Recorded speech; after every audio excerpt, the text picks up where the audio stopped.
Welcome to the Black Male Impact. Today we have as guest Mr. Derrick Mosley. Mr. Mosley have been an educator for over 20 years. That's some real dedication to serving and to inspire and empower the next generation of leaders. Mr. Mosley, welcome to the Black Male Impact. Thank you. Thank you, sir. I appreciate you having me, Dr. Cross. I appreciate you having me. Man, glad that you're here with all the years of service that you have been giving and dedicating to the students. Man, it is commendable. And especially now when you hear the talk about getting more Black men in education, man, I can tell you, man, I appreciate the work that you're doing, your dedication to serving the students, because it is so needed in our school system, because Yes. not only you are empowering the students in the school, but the impact that you have on the students in the school goes with them in their homes and in their communities. So again, thanks for being here on the Black Male Impact, as the goal is to inspire positive change. Thank you. Thank you. I appreciate you. Yes, sir. I appreciate it. But before we get into the conversation itself, or before I ask any question, I would love for you to share with the listeners about yourself and just something for them to know who you are before we get into the conversation. Okay. So I am Derrick Mosley, a native of Georgia. I hail from Wrightsville, Georgia. However, I have been actually in Atlanta since I was 12, 13, a product of the Atlanta public school system. After graduating high school, I went on to Hampton University in Hampton, Virginia, where I majored in English, graduated from there, came back home, worked for the state for a minute with the Department of Children and Family Services, and then went back to graduate school and have been in education since that time. I'm a father of 4, and I'm a brother, I'm a son, an uncle, a teacher. You know, whatever I'm needed to be in addition to those roles, I make it a point to be that. I make it a point to simply show up. And it can be hard sometimes, but I just make it a point to show up. And I'm definitely a lifelong learner. And that's something that I share with my own personal children, as well as the children that I serve. I'm definitely a lifelong learner. Yeah. And for you being in education for such a long time, it shows that you actually love to learn. Because to serve in that space, you have to keep learning, because every year the students change, the mindset, their behaviors, and the things that they look at change. Oh yeah. One thing that I say is that I make it a point from day one. It's like, yeah, whatever capacity, even the principal at the heart of who he or she is, they are a teacher. So we come to school to teach, but we also come to school to learn. When it comes to technology, when I would upgrade a new phone, the students would be the ones who would assist me. Of us, Mr. Mosley, you know how to do that? No, I don't. I need for you to assist me. So yeah, teaching and learning is lifelong. I love putting myself in that space where the kids can see, hey, I'm just like you are. And that's great, because to really serve on the level that you will make an impact, you absolutely have to keep learning so you can best serve the students, because what works 10 years ago may not work with the students today. Yeah, not at all. As a matter of fact, and that's one thing that I communicate.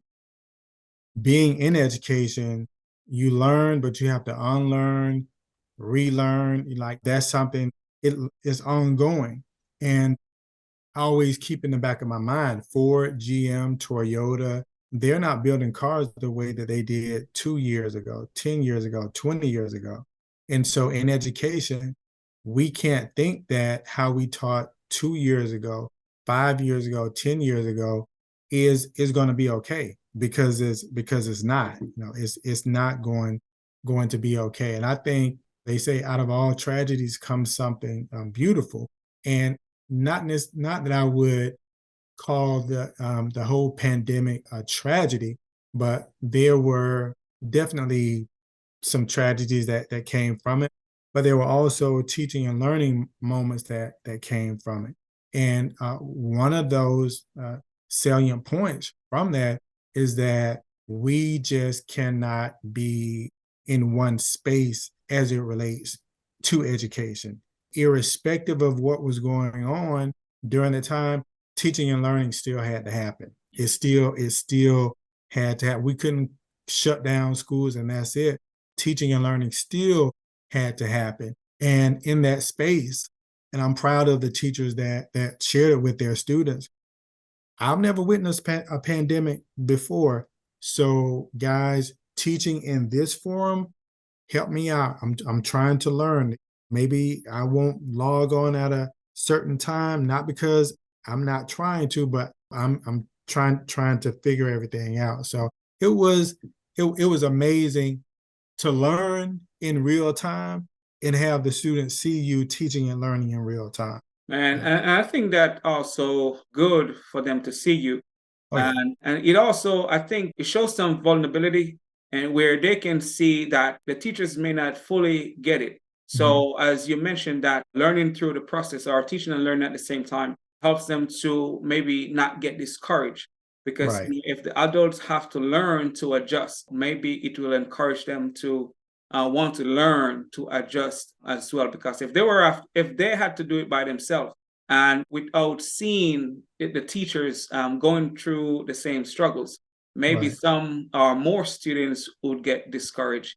And I do believe, as you shared, man, the pandemic really helped us to make some transition or to do things that we weren't even thinking about that we needed to do to better serve the students or whoever we are entrusted to serve. Oh yeah, absolutely. I mean, I had parents to call to say, I don't get it. I don't understand it. Give us a minute. We're trying to get it together. And I'm always about alleviating stress. And I say, hey, we're all learning. We're all learning. Don't feel like the Lone Ranger, as my grandmother would say. We're all learning. And so just take a deep breath and keep at it. But we're here, and we're assuming that if you're not on, then you all are in the process of getting on. But by no means is you're not getting on purpose. Yeah. Uh, Everybody trying to get on at the same time would sometimes create different glitches or whatnot. But definitely a teaching and learning moment every single day. Man, and that's great. That's great. And from there, I'm going to get into my first question to you. And as this really focuses on us as Black men and Mhm. what we need to do despite the spaces we are in. Some of Mhm. us going to be in education, some going to be in security services, whatever space that we are in. So my first question to you is, what is the mindset that it takes to make a positive impact? The mindset that it takes to make a positive impact is that number one, we're not in a space, or we definitely should not be in a space for any Black man to think we're okay. We're doing okay. We're fine, because we're not. We're not. If you're looking at social media, if you're reading newspapers, magazines, if you're watching local news or world news, you know that as Black men, we're in peril. Yeah, Like we really are in peril. And it's sad that not only are we getting it from the dominant culture, yeah, we're getting it from amongst each other, yeah, which is not good. Which is not good. I recently saw a couple of days ago, I believe it was, a gentleman who I believe he started the Clippers in Conversation or something, where they actually go into the barbershops yeah. and they have conversations. I believe that we need to have more of that. I believe that Black men need to have a space where they can be honest and they can be vulnerable.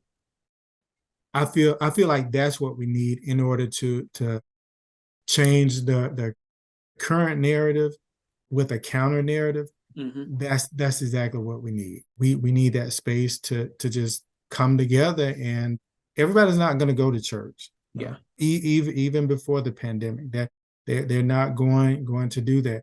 Most of us, even if we don't go into the barbershop, we're going to be in and around the barbershop. Whenever I mention going to the barbershop, the kids laugh. Mr. Mosley, you still go to the barbershop? I do. Yes, I do. Yeah, we need that space where it's okay to say, this is what I'm going through. Yeah. This is my concern. And it wasn't even the Clippers in conversation type forum, but I was in the barbershop before the pandemic. And a gentleman that I've been knowing for years and years and years, he asked me, "Hey, Mr. Mosley, do you ever do any kind of tutoring?" I do. Yeah, I do. So, okay, well, how much would you charge? Or whatever. I was like, man, this, it's cool. And I was asking him about his children, Yeah. thinking that he was asking me to tutor his children. He was asking me to tutor him. Oh, wow. And he shared with me that his reading ability has held him up his entire life. This is not somebody who's old enough to be my father. This is somebody who I think is either a year older than I am or a year younger than I am. Oh, wow. Okay. So we worked it out where certain days of the week, once school was over, he would come over and we would work on his reading.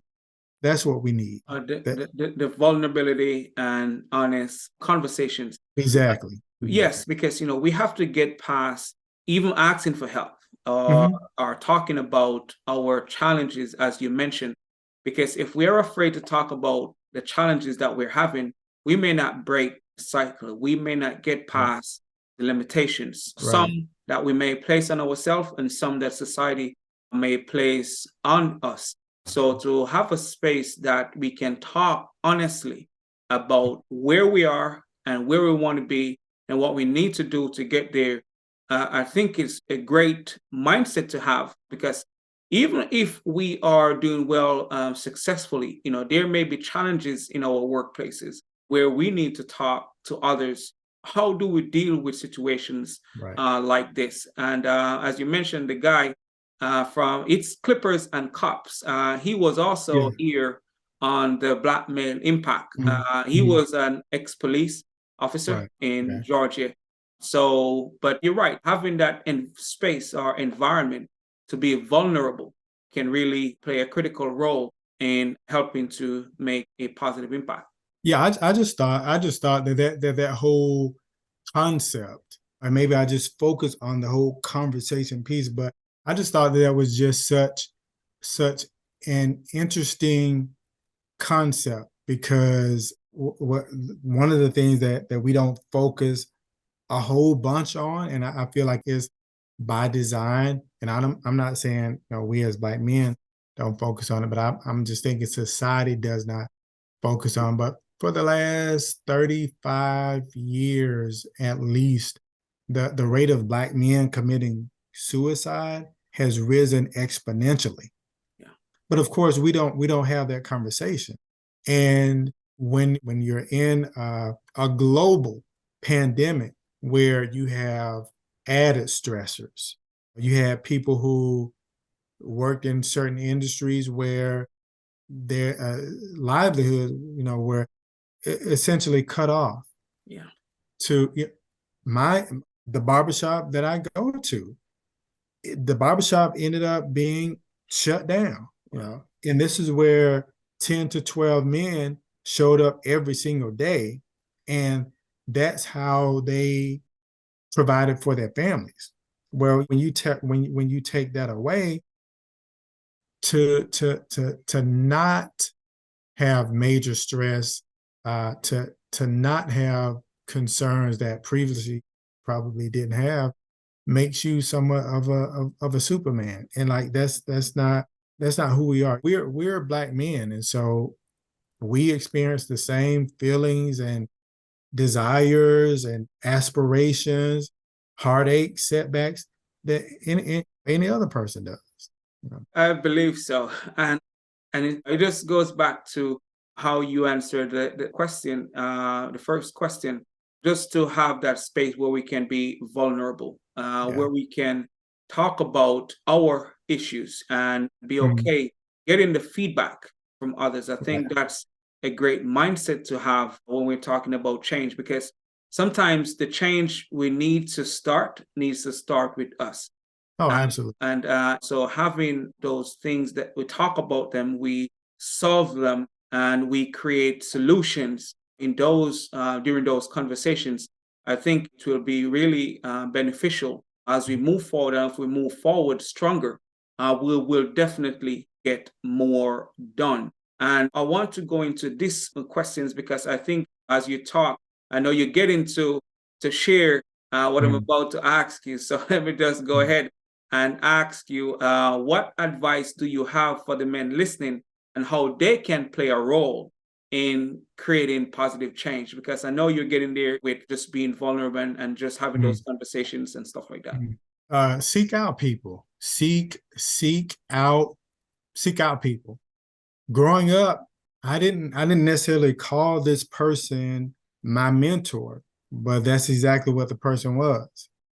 I've always kind of aligned myself with older men that I admired, whether they were in my family, friends of the family, somebody at school. But I make it a point to, believe it or not, I'm not a big talker, Yeah. but I sit back and I observe. Okay, and I'm in a fraternity, Kappa Alpha Psi Fraternity Incorporated, and that's a space for me. But there's also that space where just friends, just friends, or I've had parents, moms and dads, to reach out to say, hey, would you talk to Johnny? Johnny has a support system, but I just feel that just hearing it from somebody else, hearing it from you would, maybe make him turn the corner. But I just believe in being that, beacon of light. Once again, I believe I just when I think back and growing up, it's not that I'm all that old, but I'm like, growing up, you had elders. Like, you had people who would correct you with no problem. And we've kind of gotten to this space where, you know, we don't feel comfortable. And it's not about disciplining children or anything like that, but redirecting. That's not right. Yeah. When I go into Walmart and I see a young man with his pants hanging all the way down, like, you're better than that. Yeah. Like, you're better than that. And I'll say to the manager, hey, at school, we tell the young men not to walk around with their pants hanging down because they won't be able to get a job. What exactly are you teaching him by allowing him to work in this establishment with Wow. his pants hanging down? See, we need to be all reading from the same script. Man, And that's profound right there. yeah, And I yeah, didn't want to cut you out, but I want to acknowledge that which you just said, because if one area is holding the young man accountable and the next area is not, then it's going to cause a conflict. And then whatever chance they get, they will go back to acting out how we are labeled as, and becomes a part of who they are. And then it may take, if they don't get the right guidance or support, that may be what they continue to do. But yes, please go ahead. But I really have to acknowledge that, because I think we all need to be on the same page when we're right, trying right, to right, create change. right. No, and I also believe looking at what we celebrate. Kids look at what we celebrate. They will see the family pile into a car or a van to come to the game on Friday night, but to show up at Javante's spelling bee, it's a couple of people, and we kids look at what it is that we celebrate. I've always kind of thought it's like, oh, all the kids want to be the entertainment. They just want to be, because that's where people show up, and Mhm. that's where they're celebrated. And so they're not an anomaly. It's like when I taught English years ago and To Kill a Mockingbird, the one thing that I would say is that Atticus Finch, a major point that he made in his argument is that we all want to know that we matter. Yeah. We all want to know that we count. Even this black man in this book who's been accused of a crime, he wants to know that he matters. He wants to know that he counts. And that's the way we all are. We want to know that we make a difference, or at least we're capable of making a difference. I make it a point. I look at attendance a lot. So students who are absent one day, 2 days, hey man, like what happened? Like, hey, what happened? Like we missed you. I need for you to know that you matter, you count. So when you weren't here, it wasn't like out of sight, out of mind. We missed you. What exactly? There's something that we can help you with. Oh, I'm just a little sick. Okay, cool. I hope you feel better, but I need you to walk away knowing that I matter to somebody. I just think that that part of humanity, we just we have to go back to basics in certain parts. Yeah. We have to. Yeah. So, and just to, touch on a few things that you shared from seeking mentorship and being mentors. Mhm. So the young men, when we see them not doing what they're supposed to do, help them to realize what they need to change so they can become the best version of themselves. Because as you mentioned, they are watching us. And They whatever are. we do and whatever we allow them to do, they're going to think that's the norm. So I Right. believe those 2 points with the other parts that you mentioned, they are really important. But if we can get on the same page by modeling what we're telling them to do, and also when we see them, going, and these are the young men, especially going off track, not doing what Mhm. they're supposed to do, help them to change the perception of themselves. Because Mhm. whatever society sees, we sees. And if they believe the doubt or the negative labels, the young, we too, going to start believing what we see mostly. So it's the young people, whatever they see, they will want to be, and then just model for them and help them to change their mindset. I think that will help to create the positive change that we want to see. Right. In my school district, we have this huge initiative which actually grew out of the Obama administration, and it's the Mind Brothers Keeper Mhm. initiative, and where black and brown, males are identified, and they're identified, and they are part of a mentoring group where their grades, their academics, their behavior is tracked. It's tracked, and it's not tracked like in a negative way or negative connotation, but it's like we want to keep you on track. Mhm. We don't want you to operate like way out there. You need to know that you have somebody who has your back. So it's throughout the year, and there's even a part during the summer. So when the guys show up and they're excited because they're learning table etiquette, because see, we want you to know, yeah, fast food and stuff, that's cool for you right now, but it's gonna come a time where you're going to want to take a young lady out to fine dining, and we want you to know what's appropriate, what's not appropriate. There's going to become a time where you're going to have to go somewhere where you need to know how to tie a tie, and we want you to know how. Now, we have these narratives where, for example, Charles Barkley, he wears ties now, but Charles was known as showing up and giving commentary and everything. The gentlemen around him would have on neckties, but he wouldn't. Yeah. And one day he shared, like, he didn't know how to tie a necktie. Wow. It wasn't where there was a male who taught him, not just, okay, this is how you do it, or just by osmosis, just seeing the man tie the tie. That wasn't an experience that he had. Yeah. So you don't want to count him down because he doesn't know. Well, we don't want our young men to grow up and to have that narrative. So we provide a counter narrative where we teach our young men how to tie a necktie. It's showing up for those opportunities, showing up with that same enthusiasm for showing Javante how to tie a necktie. the same way you would to cheer them on at a Pop Warner football game. And Show up. yeah, and that's really, really important. During the summer, I was doing an initiative called Ties, which we teach this young men to tie their ties, but we also talk about the importance of education. Yes. And the community poured in. Right now, I may have up to 700 ties that we got maybe 1,000 ties donated. And whilst we're in the community, some kids came up, and then we saw adults, males came up. And he Oh says, yeah. "Sir, I'm not here for you to teach my son.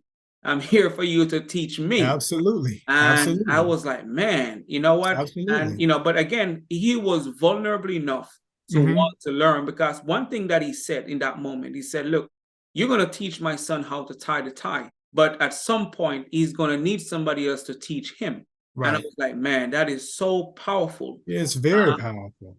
Very powerful. Yes, sir. Yes, sir. So doing those things will help in our communities. And sometimes there are older men that needs some of those small things that we should have learned, but we are all not in the same environment, and we all are not told or may not see the importance of it until later, when Right. it is really important for us to do. And again, go back to what you said, the mindset that we need to have is to be vulnerable enough to Hmm. want to learn the things that we need to learn, so we can help to create the change that we want to see. And Right. if we can do that, man, we'll make such a great impact Right. as Black men. And that Mm. goes into this part of the question.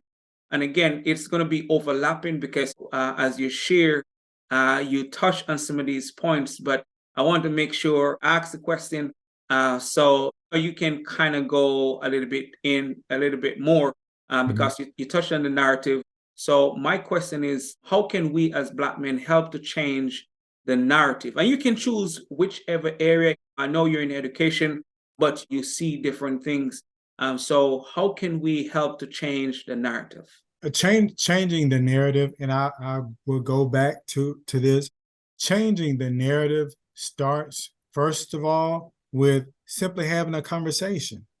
Simply having a conversation. I have to give credit where credit is due. And Susan Scott says that every relationship starts with a conversation.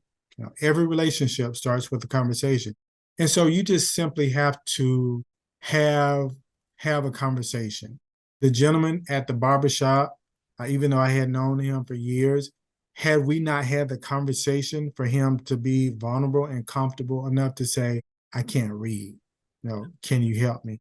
Then we wouldn't have been in the space to even change that narrative. Yeah. But because we had that conversation, that it pretty much shifted everything. And no matter the space, I say, a lot of times when I'm at the barbershop or different spaces, yeah, sports and entertainment should be a part of the conversation, but it shouldn't be the only conversation that we have. I know for my sons growing up, the barbershop was my daughter, like, I often wonder, like, why I wasn't allowed to come. That wasn't really a space for you. But the barbershop experience is a bonding experience. And taking all of my all of my children to a Barnes and Nobles, so that when you hear, oh, Black men don't read, the ones that I know do. Mm. The ones that I know do. And just to kind of segue into something that popped into my mind, my daughter had to be in fourth grade, which means my son at the time was in second grade. And my daughter went to school, and her teacher was introducing short stories to them. And the short story that she introduced to them was "Thank You, Ma'am" by Langston Hughes, which is my favorite short story. And so when the teacher introduced it to the class, my daughter said, "Yeah, I'm familiar with that." Because the teacher was, "Anyone ever heard?" Yeah, my daughter said, "My dad read that short story to me and my brothers last night." And the teacher was just like, "Wow, like, why she didn't hear it?" And this was a pretty good school. It was a good school. but hearing my dad read to me wasn't something that she heard a lot. You know, my mom read to me, but it wasn't something that hearing my dad read to me. So I just think just a lot of times we just have to be comfortable enough to say, you know what, whatever we did or whatever that wasn't working, I want to be different. It's not that I want to be better. I want to be different. I make it a point where growing up, females told me more than males told me that they loved me. Thankfully, my brothers who are all older, you know, they told me that. So when I see my sons who are 22 and almost 15 tell each other that they love like second nature, it's like, okay, that's something that I'm proud of. That's something that I'm proud of. That's another way where we kind of turn the corner. Like I said, my brothers, that's something that they said to me or whatnot. But I'm just happy in that part. When I have friends who I had a friend who said, "Hey, yeah, I love my brother. My brother loves me, but I never told him." And I'm like, really? You never told your brother? Do me a favor. I need for you to tell your brother. He was like, oh, and you know, my brother. Yeah, I know that you love your brother. I know that your brother loves you, but this is not 1920. This is not 1950. It's 2023. We shouldn't be operating in that bravado. A lot of people hate to hear that term, hyper masculinity, but you know it is what it is. Tell your brother you love him. If today should be the last day you're on earth or your brother's on earth, you want to be able to say, yeah, I communicated that to my brother. And so I just feel that once again, just simply having conversation, open and honest conversation. It's not an indictment on anybody, but just making people accountable, making people in your circle accountable. And the one thing that I say wherever I go, I believe in shared responsibility, but I also believe in shared accountability. Like that's just something that we have to do. You make me accountable, I hold you accountable. We're all responsible, but in order to move the needle, in order to advance any of our narratives, you know, we have to, that's something that we have to do. And a lot of times the conversation may not be an easy one, but we need to do it. I've had to tell some of my friends, what you're doing is wrong. That's Well, I right. mean, I have to take care of my family. I agree. I do too. But what you're doing is wrong. You have shared so much in what you just said, from holding ourselves accountable, sharing with our brothers that we love them, or just to tell others that we love them, because it's not a part of the culture. We don't. Not all of us grow up in that kind of space where it's okay to even tell our own brothers, blood brothers, that we love them, because it's not the norm. Because it goes against, as you said, the hyper masculinity, and Mhm. how we view telling our brothers that we love them. And also where you share that from the accountability piece, and breaking the cycle in itself starts with us. You know, and it goes back again to the being vulnerable to what was the norm. Be Right. okay, be open to talk about the challenge that we may have and how we may feel, so we Mhm. can get past that. But one thing that I really like, where your sons talk about that they love each other and stuff like that, but your daughter in the classroom shared what you taught her and her brothers and stuff like that, and that your sons would not be in a space where when they're talking about men don't read, Mhm. because you teach them the value of education, because that's one way to change the narrative, because they said Exactly. we as men don't read. And I Mhm. used to be like that person, believe it or not. My reading journey started late. When I was much younger, I didn't want to read because that's not what males do Mhm. in my environment. So it took a while for me to really get into the habit. And it was when I was in my adult Mhm. age, Mhm. I really take up a book and read from cover to cover. Mhm. And I said, man, I should have started this 10 years ago. But Uh, see, no, I didn't mean to cut you off. yes. No, no, but I was just saying, you sharing that, because that's also something that we have to change. Because when I do ask students sometimes, man, like especially the male students, what are you reading? Man, I'm not reading. And Yeah. that's where most of the answers are in the books. It is. It is. And so luckily, growing up, my mother would say something like, "Hey, you have a dentist appointment today, and so when I pick you up from school or whatnot, you need to make sure that you have a book because." And she would always say, even to this day, no matter where I am looking, I'm observing. But my mom would say, she would say, when we get to the dentist office and you look around at certain people who don't look like you, when you're looking around, they're going to be reading something. And sure enough, I would notice that. She would also say, make sure you have something to read when you're on MARTA, because when you're looking out the window and that whole thing, look at the other people who don't look like you. What they're going to be doing, they're going to be reading.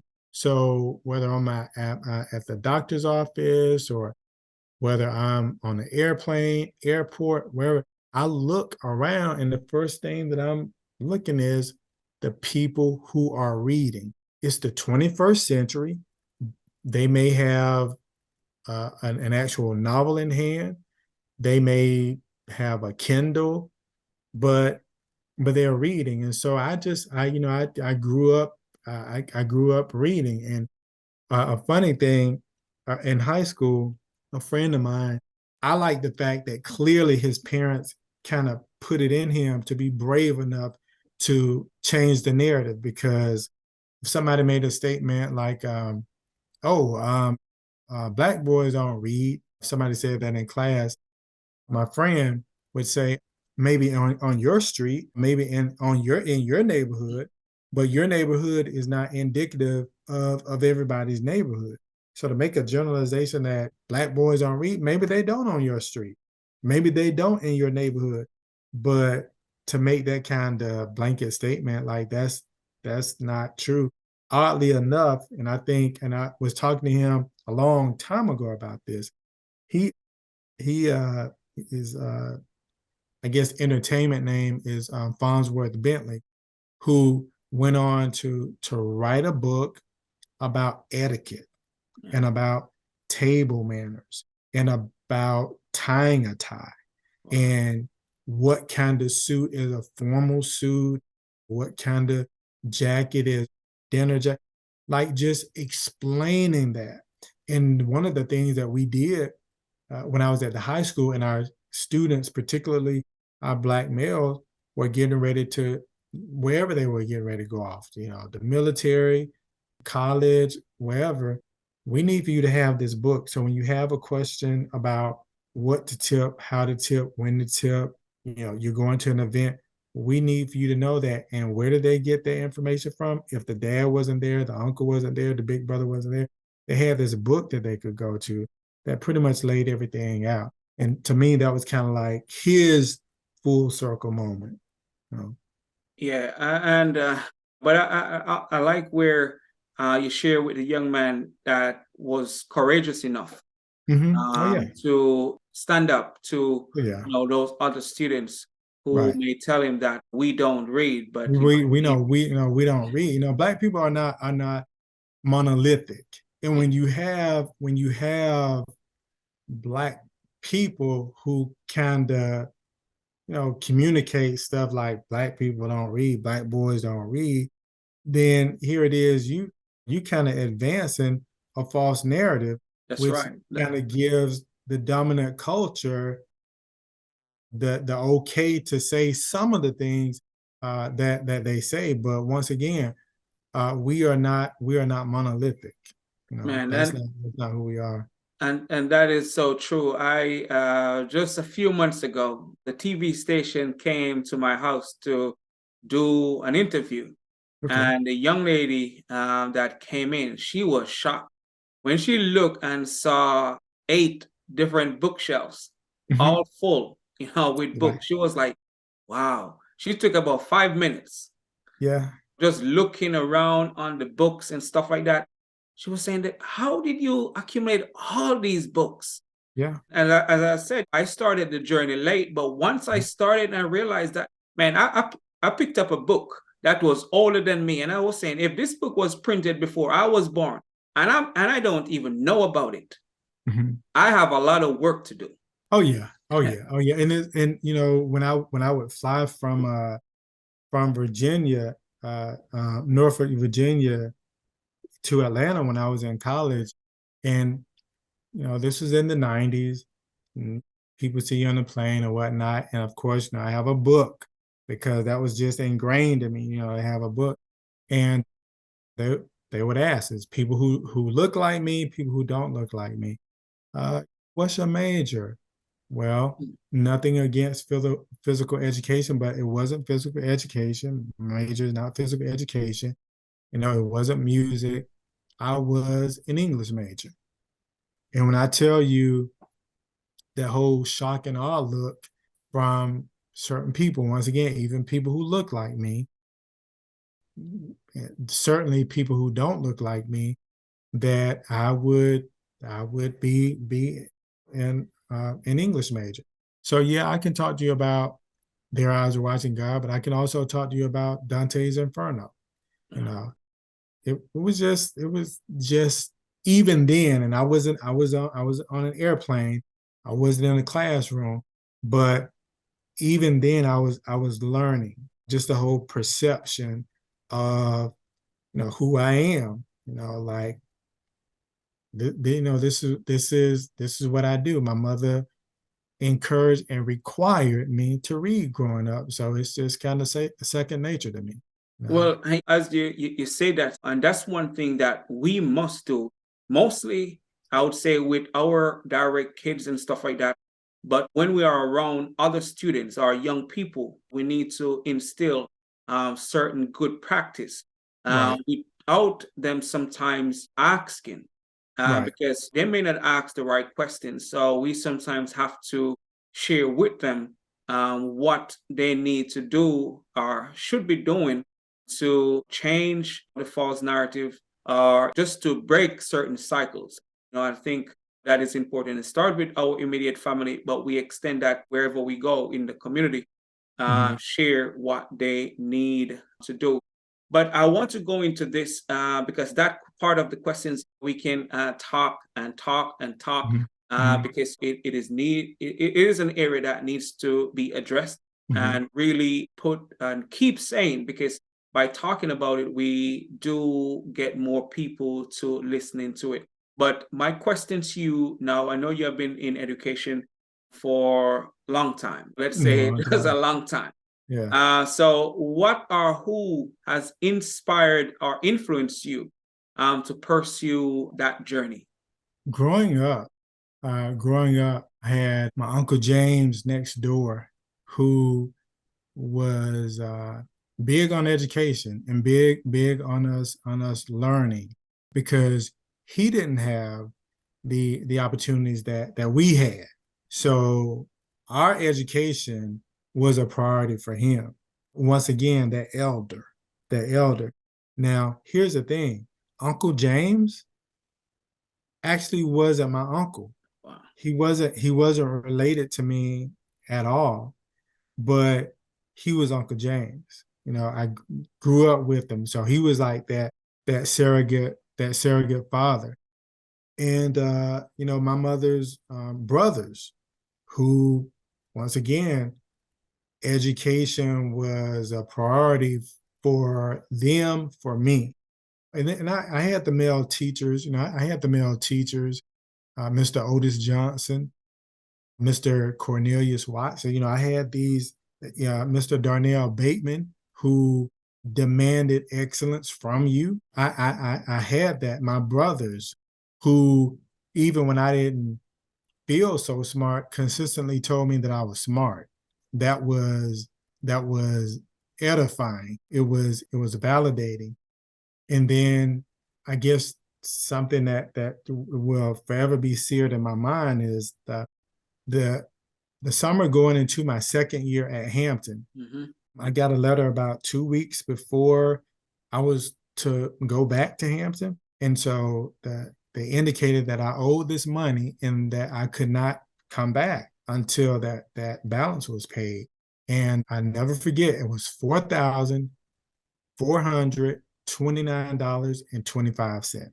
Wow. And my mother was doing the best that she could, but it's like 2 weeks before we go back to school, and I've been out the whole summer, you know. And so my mom's youngest brother, who is 10 years older than my mom, would come by every morning, have coffee with her before she would go to work. He'd already retired, and so one after they had finished coffee, I was in the bed, but I heard, and he asked when I was going back to school. So my mom said, "Well, we don't really know right now." And so he said, "What do you mean?"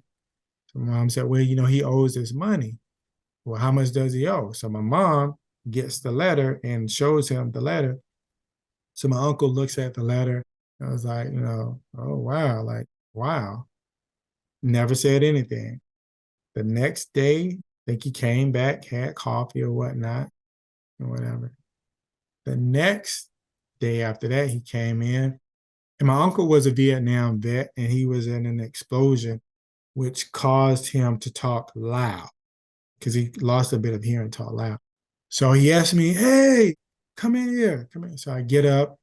It's early in the morning. They're both early risers or whatnot. So I go in. He's sitting there with his coffee, and so he points to the table. He said, "Do you see what that is?"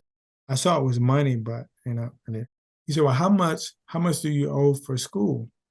$4,429.25. So he says to me, right there on the table is $4,429. He said, "If you can't find that quarter, that's on you." And that was just, to me, I knew that I had to go back to Hampton and do even better than I had before, simply because he invested in me. And as would tell him over the years, if I were to win the lottery and give you $40 million, I could never repay you for that deed. So to have people around me, to have men in my family who is like, no, like this is what I'm supposed to do. And he even told me, this is never to be paid back. It's for you to help somebody else. And so that's pretty much what I've been trying to do. Man, that's inspiring in itself. And maybe that's one of the reasons why you're still there for over Oh 20 yeah. years, helping others Oh just yeah. to make it through. Right. Because sometimes that's what's needed, for Oh someone yeah. to make it through. Oh yeah. Oh yeah. Absolutely. Like I said, while I maybe haven't given that much at one time, you have students and people were like, "Oh, well, what can we do?" People would be amazed that you have students, they get into college and they get accepted, and the financial aid packet is kind of okay. But when it comes to toiletries, when it comes to luggage, food, care packages, they don't have that. And so any way that I've been able to assist students, that's what I do. Man, that is awesome, man. Thanks for sharing that inspiring story. Mhm. Because if he didn't, maybe you wouldn't. And Exactly. My so life could have been totally different, totally different. yes, Yeah. sir. Yes, sir. Yes, sir, man. I think that's a really inspiring story.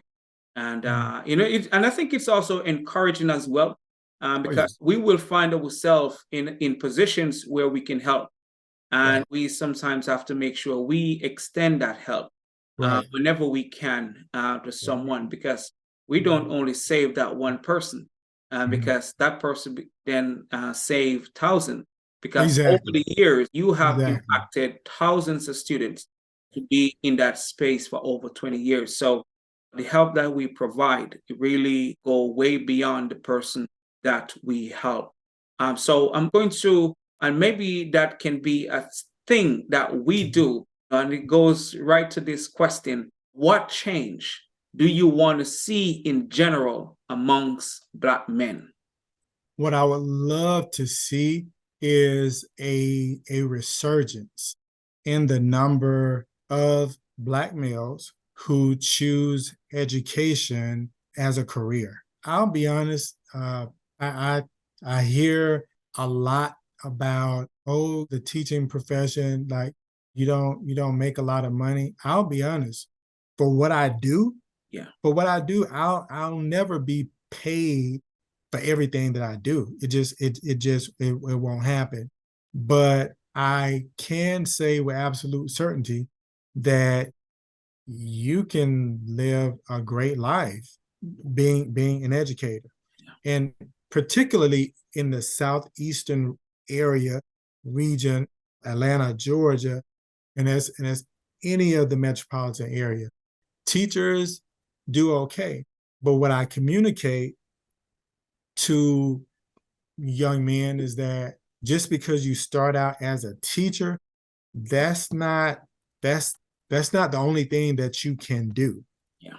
And a few years ago, I was talking to a student, and I said, "Do you know that the current superintendent started out as a teacher, English teacher? They went on to become a school counselor.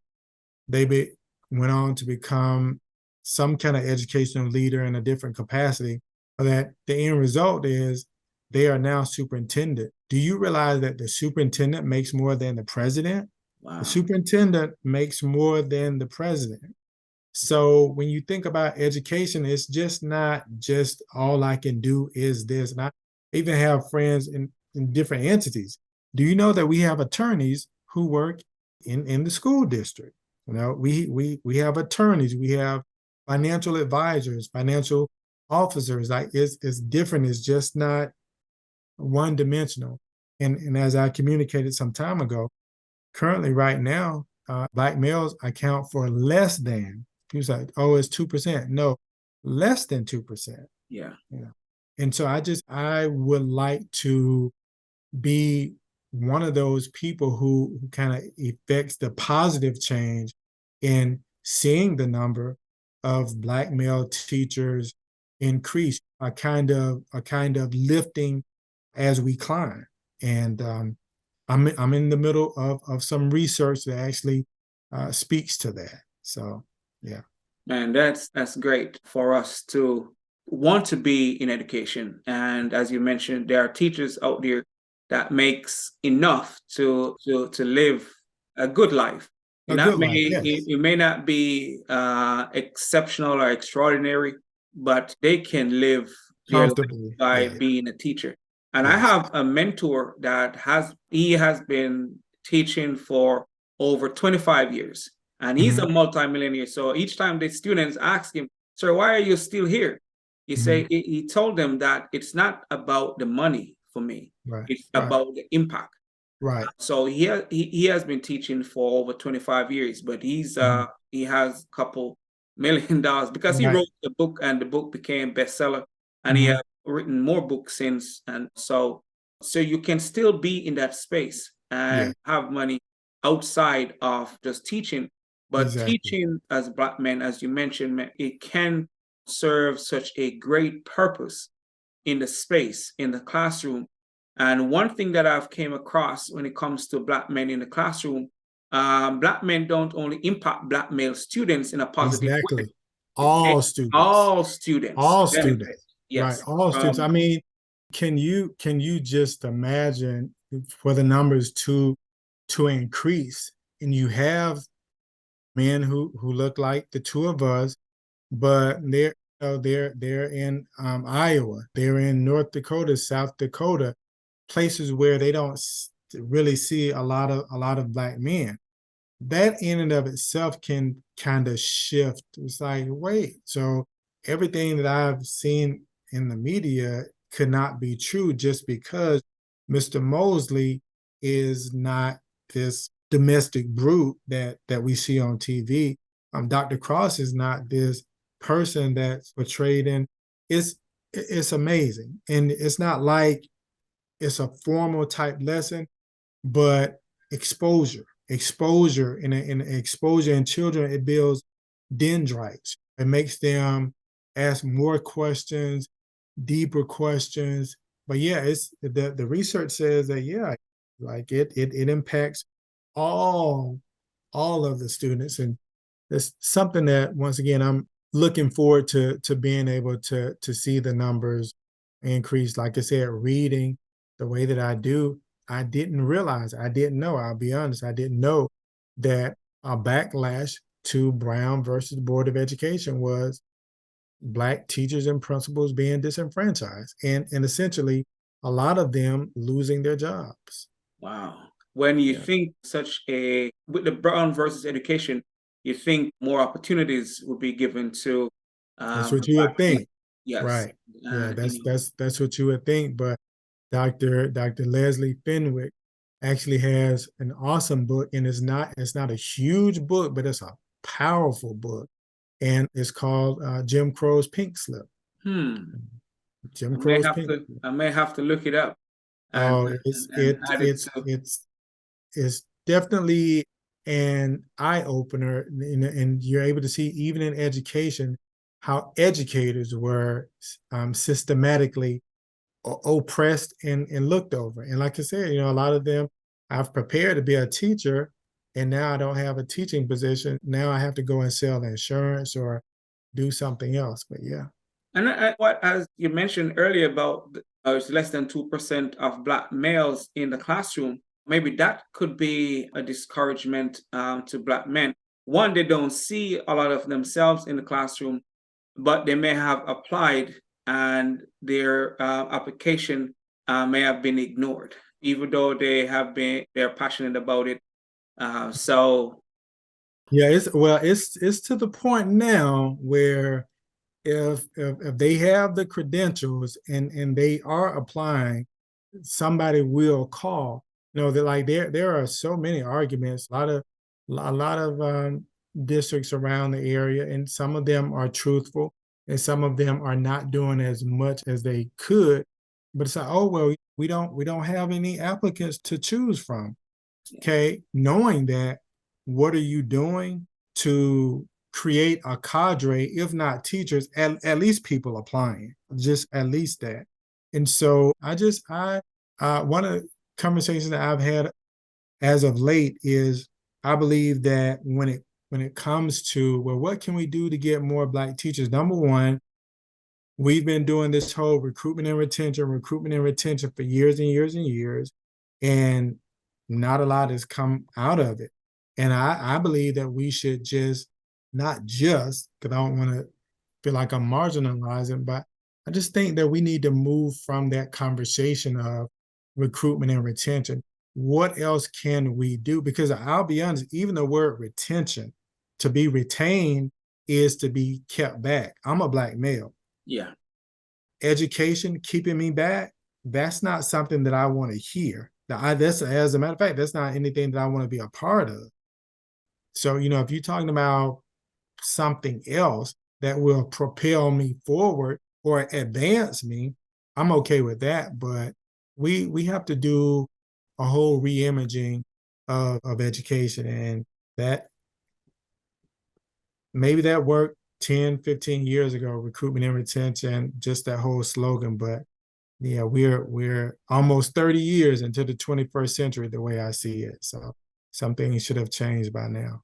that's really something to really look at because we're using the same old system. Some people would say, as you mentioned, everything changes, but the Yeah, way we do education remains the same. exactly. Exactly. So maybe some things need to change. And I want to go into the next question, but you said something that slipped me a while ago, and I was making sure I take a note a while ago with what you're saying. But I'm just going to go into, hopefully it comes back because I think I wanted to just repeat what you said, just to reinforce the point that you made. But what was a pivotal moment for you in your life or in education since you started? A pivotal moment for me, which I've had a couple, but a pivotal moment for me was, had to be like seven. Maybe I started high school. I think I started high school, and during the summer, this was a time where going to summer school, like, kids didn't go to summer school because there was a deficit. It was like a social more of a social thing, and even to get ahead. And I was uh I was late. I was late for class. I was late for class. And when I showed up, there was this huge older black guy. Like he wasn't a young guy. He was an older black guy. And I was late, so he was upset because I was late, and I didn't have my book for the class. Okay. And so I that first impression at that moment was not a really good impression. And it was a history class. And so he started talking about, maybe it was like 10th grade or something. But he started talking about world history, US history, just different parts of history. And not a lot of hands were going up. But when I knew the answer, I raised my hand. And then he kind of went back a little bit. He said, you know what? Put a pin in that part. Let's talk about local history. So he started asking about different parts of the city, and he asked us about Auburn Avenue. He said, how many of you know Auburn Avenue? You ever been to Auburn Avenue? And do you know how Auburn Avenue got its name? Just we started local. And I said, yes, I know the answer. John Wesley Dobbs. Who was John Wesley Dobbs? I told him who John Wesley Dobbs was. It was Maynard Jackson's grandfather. And so what is the relation between Sweet Auburn and John Wesley Dobbs? Well, John Wesley Dobbs said that Auburn Avenue was that street where money flowed like honey. And that was the street that was African-American owned businesses, churches, business, funeral home, like beauty parlors, you name it. Like it was that street was one of the streets throughout the nation where, like, we hear about Black Wall Street here, Black Wall Street there. This was Atlanta's Black Wall Street. And so he said to me, he said, you read a lot, huh? And I was kind of like, He said, no. He was like, no, you won't do that. He said, you read a lot. And I said, yes, I do. And he said, never be ashamed of what you know. Never be ashamed of, don't let your voice quiver because nobody else knows and you're that person that knows. He was like, that my whole perception of you has kind of changed. He said, but you read a lot and keep reading. And then he said to the class, he said, I see why you all didn't know a lot of the other questions that I was asking, because you don't even know like your own history. Like this is something that you all should just know. We applaud Dr. King for everything that he did, but there was a story before Dr. King. And it just, that right there just kind of gave me a permission, if you will, Yeah, to just be confident in what I knew. man, that is powerful right there. Never be ashamed of what you know. Yeah. And as Black males in particularly, we don't want no one to know that we are smart. I spoke Exactly. to a young man and he wasn't doing so well. And he Mhm. said, sir, the work is easy. I just don't want my friends to know that I'm smart. Mhm. And he had like, I don't remember his ACT score, but this guy, he graduated from high school with at the top of his class. Mhm. And he's in college acting a fool because he didn't want his friends to know that he's smart. So, Yeah. man, that which the teacher said to you, man, it is powerful. And it's Yeah. something that needs to be said over and over. Every opportunity we get Definitely. in front of these kids, we Yep. need to remind them, the next generation, be okay Be with okay. what you know. Don't Yep. be ashamed Yep. with Yeah. your greatness. Right. Share it. Shine Right. that light. And that's something that I make it a point to tell my students, because I think what he was telling me, even though he didn't necessarily say it like that, but to encourage students to walk boldly in their greatness, to really to to own that. I had a conversation with a student today. This student is certified gifted. He's certified, he's not kind of gifted, he's certified gifted. And I had a conversation with his mom, and she said, Mr. Mosley, he was taken out of the magnet program because he wasn't passing. He wasn't, not that he couldn't do it, but didn't want anybody to know that he was smart. But now he's fighting tooth, nail, and claw to get back into that magnet program just because he misses that part of being challenged. And so I put him aside today, and I told him, like man, like you're extremely smart. You're extremely intelligent, and I need for you to walk boldly in your greatness. You're not gonna remember these people 5, 10 years. If I ask you who sat behind you in Miss Mahomes' class 10 years from now, you'll look at me like I'm crazy. And what it is, I need for you to start preparing right now. Colleges and universities look at from your 11th grade year all the way back to your 7th grade year. They look at all of that. And so I need for you to give them something strong and powerful to review. Man, that is really powerful right there. That is powerful. We could even finish the conversation with that. That's how powerful that is. But I want to ask you, I have a couple more questions, but I will ask this. What one life lesson did you learn late that you believe this generation needs to know? One life lesson that I learned late is the impact of financial literacy, the impact of financial literacy. And we could have a whole discussion into that. And, from taxes to will versus a living trust, getting a life insurance policy when you're 25, a huge one, as opposed to waiting until much later in life when your body may not be in that kind of prim and proper and optimal condition. Because, and I say that because when I look at other cultures, financial literacy is something that they start teaching far earlier than what we do. And not only looking at the financial literacy and how it impacts you, but creating generational wealth. And that's something that my son and I have discussed. When you graduate from college, you may not want to, I hope you don't, look at purchasing a single family home. Now, purchase a duplex, and you can live on one side and rent out the other side. Just kind of diversify. And I told him, you don't have to feel limited with staying in any geographical area. The world truly is your oyster.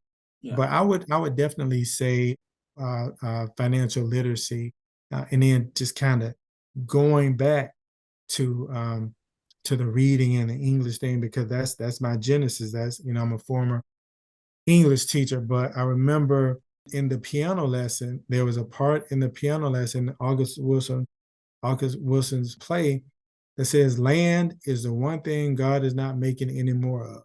He's making more dirt, he's making more trees, he's making more. But when you have the opportunity to purchase property, even if you don't do anything on, even if it's undeveloped, invest in that.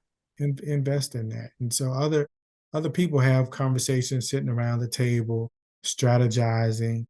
And I just feel like there's something that I should have been a part of earlier than what I did. The one thing that my dad did tell me was the importance of maintaining credit, Okay. good credit, good credit.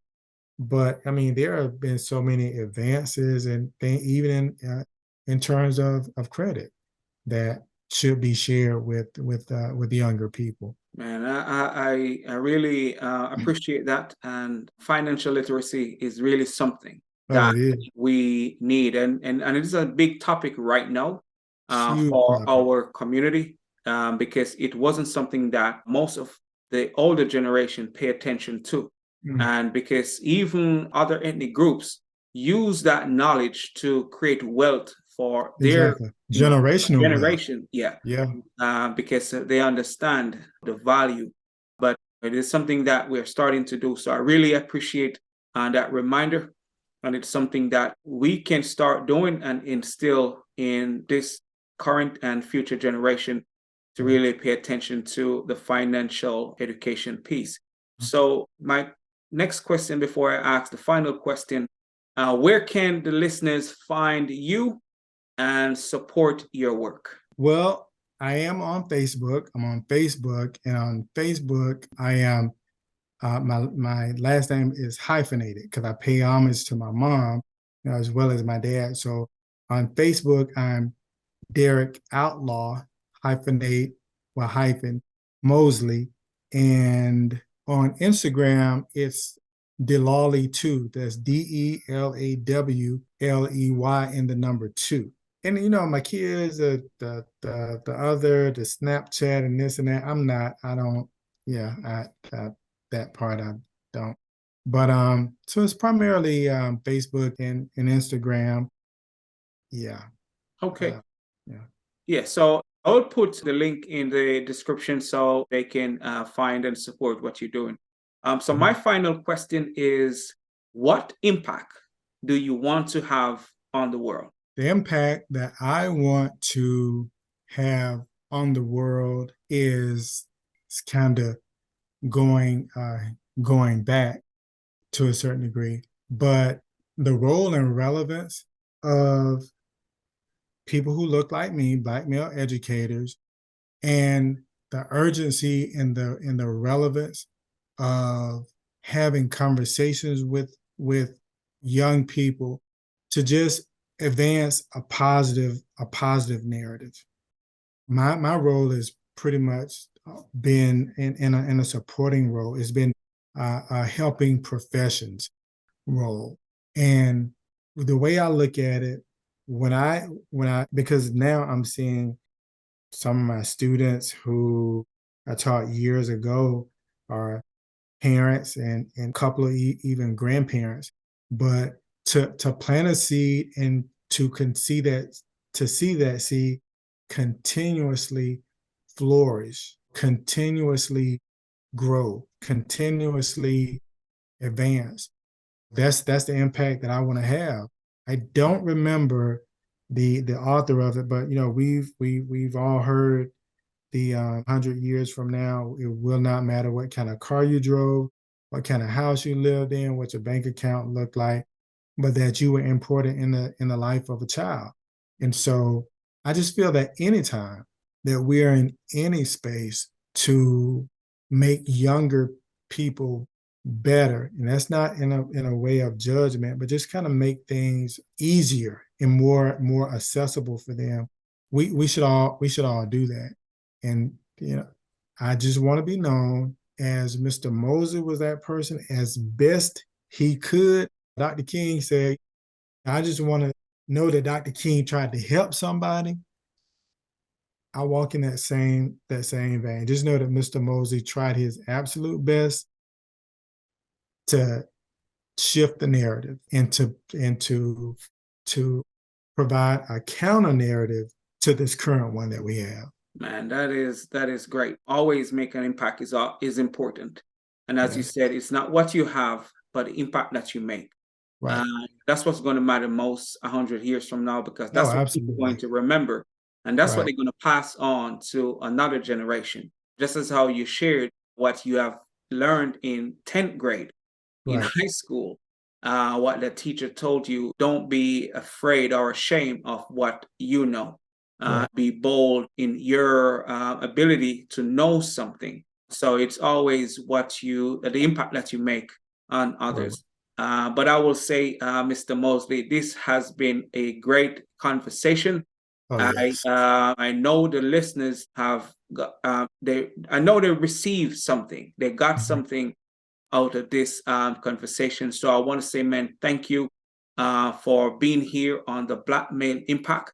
And we're looking forward to future conversation, because to change the narrative is not something that we do once in a while or when we feel Absolutely. like it.